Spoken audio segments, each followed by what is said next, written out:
Assalamualaikum warahmatullahi wabarakatuh. Saya Dr. Ipong Hembing Putra, Ketua Umum PITI.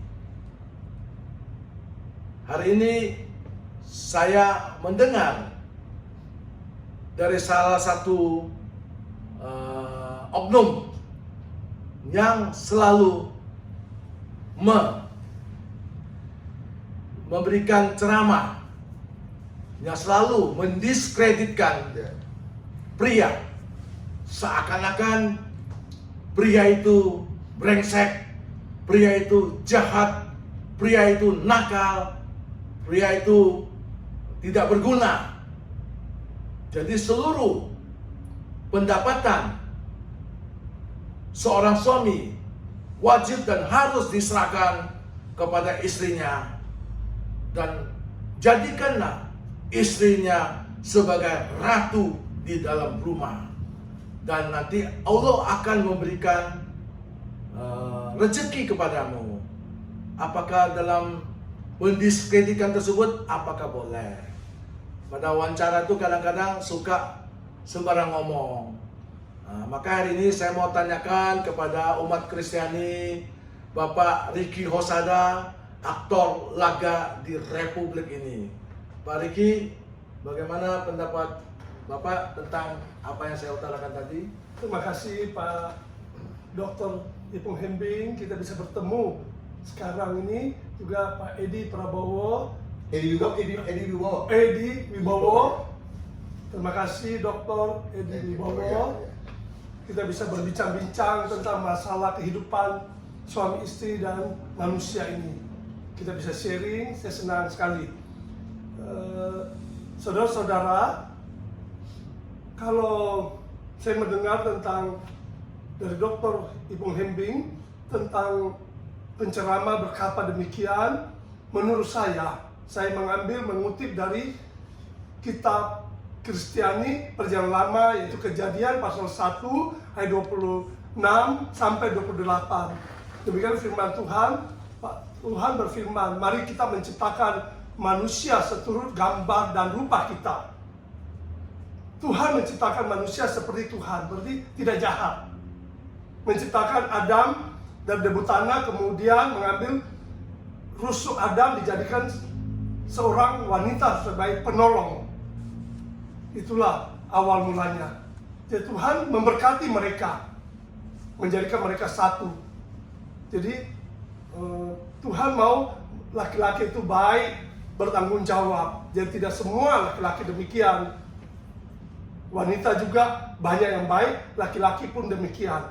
Dan di Efesius 5 ayat 22 sampai 28 berkata, hai istri, tunduklah kepada suamimu seperti kepada Tuhan. Jadi seorang istri dia harus tunduk kepada suaminya.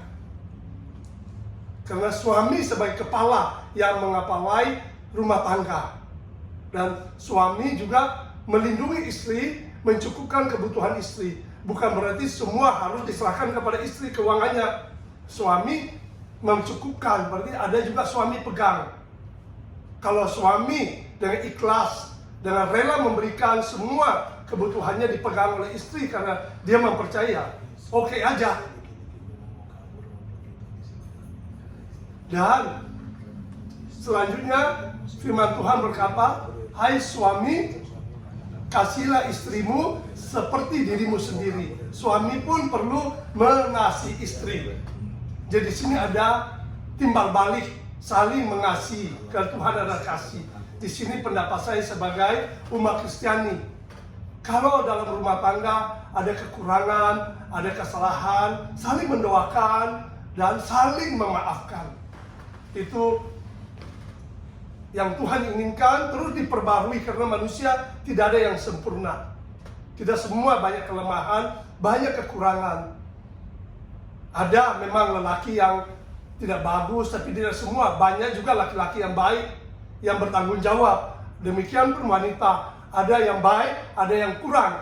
Tapi kalau dalam keluarga perlu saling mendoakan supaya rumah tangga ini bagus. Anda pun akan menikmati keluarga yang bagus sehingga anak bisa bertumbuh menjadi seorang manusia yang baik di Indonesia, sehingga bisa membangun negara Indonesia yang sejahtera. Kira-kira sampai di sini. Amin. Itu. Terima kasih Pak Riki Osada atas sumbangsinya untuk pemberitaan ini. Ya, selanjutnya saya minta pandangan pendapat dari penasehat PT, yaitu Bapak Edi Wibowo, Profesor Doktor Edi Wibowo, penasehat PT. Pandangan Bapak, Pak, gimana Pak? Ya, Assalamualaikum warahmatullahi wabarakatuh.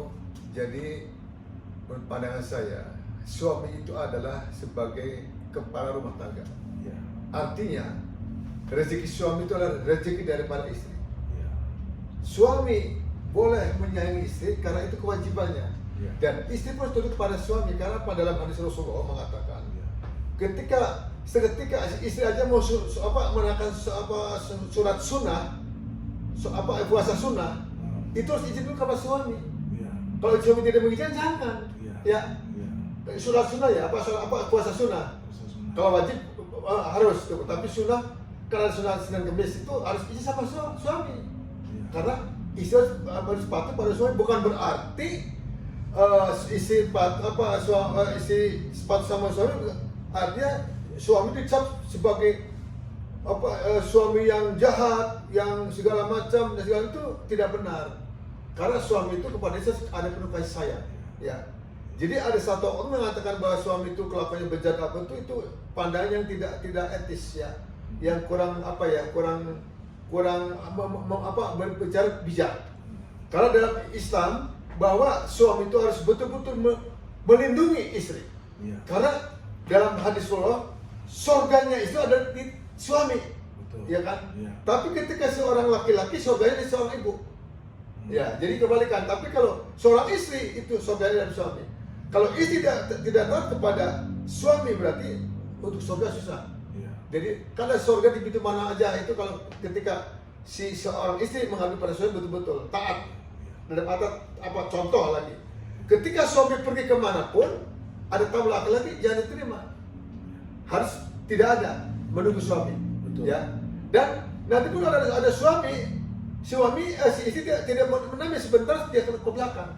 Jadi yang ngobrol adalah suami dengan suami aja, istri tidak boleh ikut campur. Itu loh. Ya. Itulah ada dalam Islam. Ya. Tujuannya apa? Supaya tidak menyatakan satu dosa dalam pandangan tadi. Ya. Sebab ada dalam hadis Rasulullah, bukan hadis ya, ada jin itu ada namanya apa ya? Jin itu ada ketika dasim itu tugasnya ketika orang kan berduaan suami istri bukan suaminya itu akan tergoda supaya bersetubuh, itu jin dasim namanya, yang menggoda umatnya supaya melakukan tidak kebaikan, jin dasim. Ya, ada lagi yaitu jin dasim itu sebagai perusak daripada rumah tangganya orang, itu jin dasim, ada itu ya.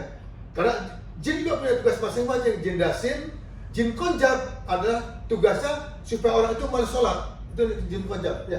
Orang itu bawahnya malas, jadi ada tugas masing-masing. Makanya kalau jin dasim ini disukai oleh komandan jin itu ada apa? Karena dia tugasnya untuk menghancurkan rumah tangga biar dia cerai, dia paling suka. Makanya bagaimana menyiasati jin tadi ya kita harus menyiasati. Nah itu makanya itulah tugas seorang manusia di dunia. Karena apa? Setan itu akan menggoda manusia akan selama-lamanya. Maka tadi kata Pak Dr. Ipong itu, suami itu memang harus berbuat baik kepada istri. Tapi bukan berarti rezeki suami wajib diserahkan semua, bukan. Itu keikhlasan dari suami. Ketika suami memberikan rezeki kepada istri semua itu berarti dari hati. Makanya akan ditambah lebih dari itu. Itu jadi Allah. Barang siapa suami sayang kepada istri, maka ditambah rezekinya berlimpah. Nah itu, maka apa yang dikatakan tadi oleh oknum tadi tidak benar kalau suami itu bejat akhlaknya apa tidak benar. Itu oknum ya. Padahal tugas suami adalah mengasih sayang kepada istri. Makanya Islam mengajarkan rahmatan lil alamin, penuh kasih sayang. Saya kira itu Pak Dr. Ipong sebagai ketua PT, itulah yang dari saya pembenaran seperti itu. Ya terima kasih. Ya seperti Pak, saya mau sedikit tambah. Ya. Di firman Tuhan yang berkata seorang suami kalau dia mengasihi istrinya, dia memelihara, Iya. dia baik, nanti doanya akan dijawab oleh Tuhan. Betul, nggak salah. Jadi Betul. dia tidak boleh menyakiti istri juga. Iya. Demikian pun istri. Iya. Kalau di kekristiani, Ah.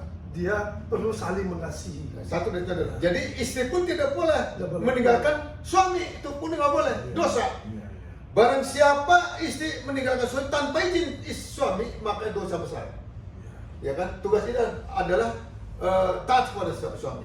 Nah itu. Apalagi ketika suami ketika itu pengen melaksanakan sunnah Rasul, tahu istri menolak, neraka. Itu neraka jadinya. Iya.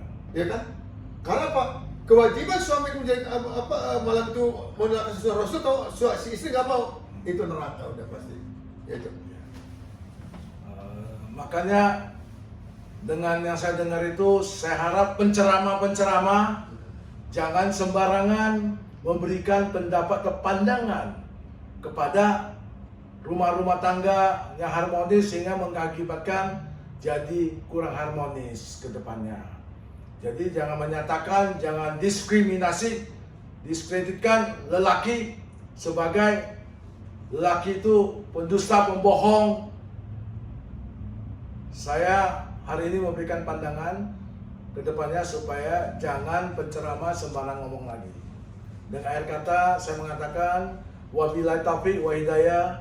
Wassalamualaikum warahmatullahi wabarakatuh. Waalaikumsalam warahmatullahi wabarakatuh. Tuhan memberkati. Sama-sama. Semoga Allah Allah berdamai sejahtera.